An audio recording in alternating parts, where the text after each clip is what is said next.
TV.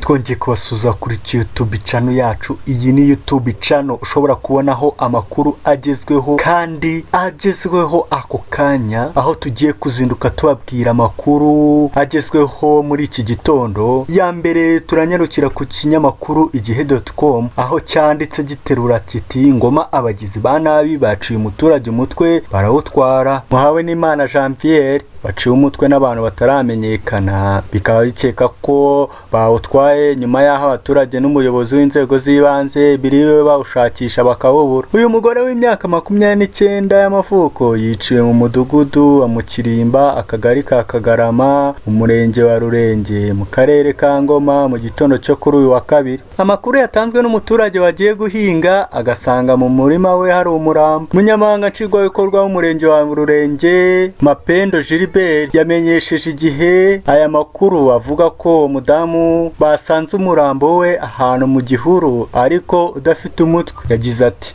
mu gitondo twahawe amakuru n'umuturage wari ugiye guhinga, ageze ku isambu abona yibwa igitoki, akurikiye atangira kubona aho amabere y'igitoki yaracitse yerekeraga. Ageze imbere atangira kubona amaraso amugeza ku murambo w'uwo mugore, ahita aduhamagara tujyayo dushakisha umutwe turawubura. Yavuze ko bakomeje gushakisha uwo mutwe kugira ngo bamenye ibyawo, ndetse iperereza ryahise ritangira kugira ngo ababigizemo uruhare babiryozwe. Gitifu Mapendo kandi yanavuze ko kubera ibihe u Rwanda n'isi birimo by'icyorezo cya coronavirus byatumye hadakoreshwa inama n'abaturage kugira ngo abihanganishe, ariko ngo bake bahageze babahumurije babasaba gutanga amakuru kugira ngo ababikoze bakurikirana. Muhawe n'Imana n'umubyeyi wasize abana babiri yabanaga nabo mu nzu yakodesha, yaratunzwe no guca inshuro mu baturage kabona amafaranga. Umurambo wa nyakwigendera wagejejwe mu bitaro bya Kibungo kugira ngo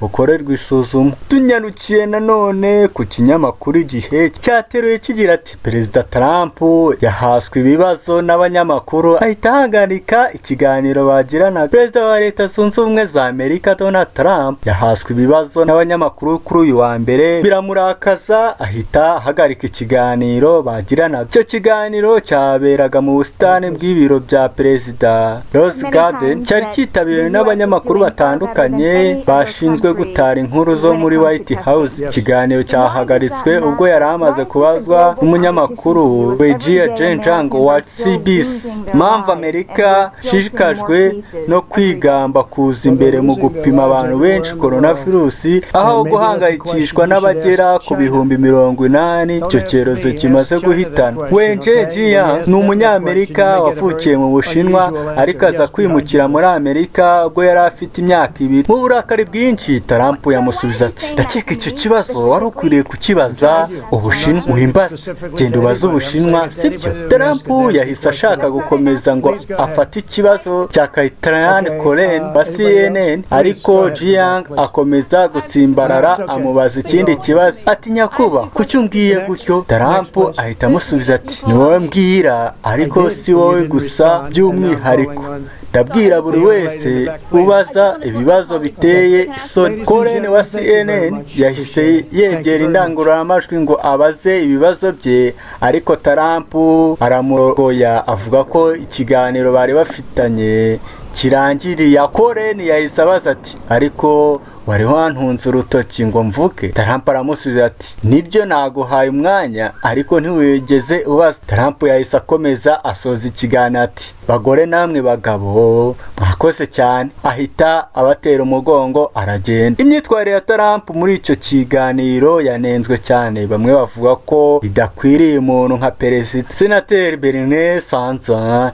yamunenze avuga ko ari umuntu uhora yumva ko icyubahiro cye kigomba gutesha agaciro abandi. CNN yatangaje ko hari n'abavuze ko amagambo Trump yabwiye Jiang ari irondaruhu kuko akomoka mu Bushinwa. Si ubwa mbere Jiang yibasirwa mu biro bya perezida wa Amerika kuko no muri Werurwe yavuze ko hari umukozi muri ibyo biro wamwibasiye amushinja kuba umwe mu bateje coronavirus. Hari abandi bavuze ko Trump muri kamere ye asuzugura abagore, ko bikunze kumubaho gutesha agaciro abanyamakuru b'abagore iyo bamubajije ibibazo. Ngaho nguko rero imyitwarire ya Trump idashimishije, aho akomeje guca ibintu, aho umunsi yashize avuga ati njyewe sinzongera kwambara agapfukamunwa, ngendeye igihangange, nta muntu nduta muri mwese, ndetse n'abamikazi ntago banduta, njye rero sinzambara agapfukamunwa, uko byagenda kose njye sinzambara agapfukamunwa. Ngaho nguko rero umva imyitwarire ya Donald Trump muri iki gihe isi yugarijwe na coronavirus. Twarangiza tubabwira ngo mukore subscribe kugira ngo mujye mubona inkuru zacu ko tuzishyizeho ako kanya.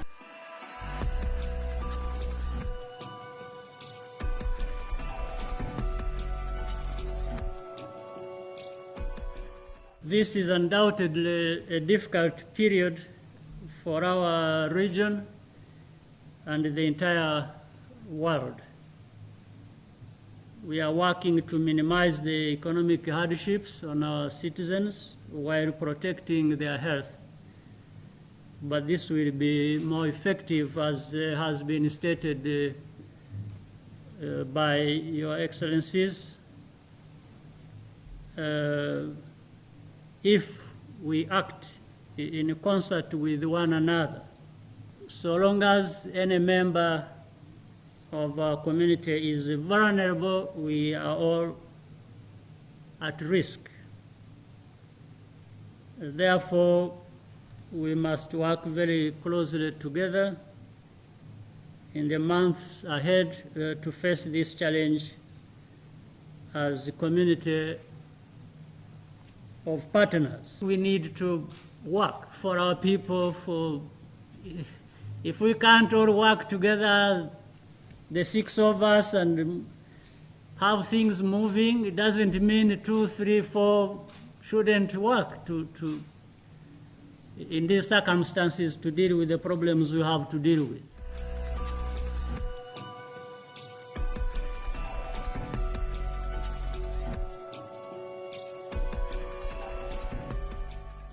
Go ahead, please. Said many times that the U.S. is doing far better than any other country when it comes to testing. Yes. Why does that matter? Why is this a global competition to you if every day Americans are still losing their lives and we're still seeing more cases every day? Well, they're losing their lives everywhere in the world, and maybe that's a question you should ask China. Don't ask me, ask China that question, okay? When you ask them that question, you may get a very unusual answer. Yes, behind you, please. Sir, why are you saying that to me specifically?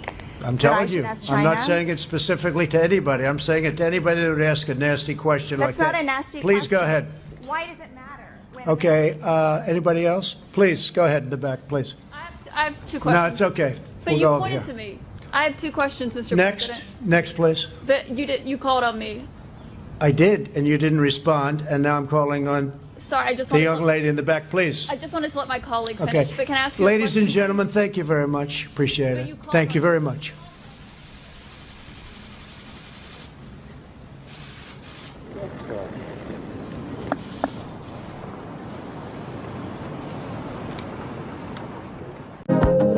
Fucking TV.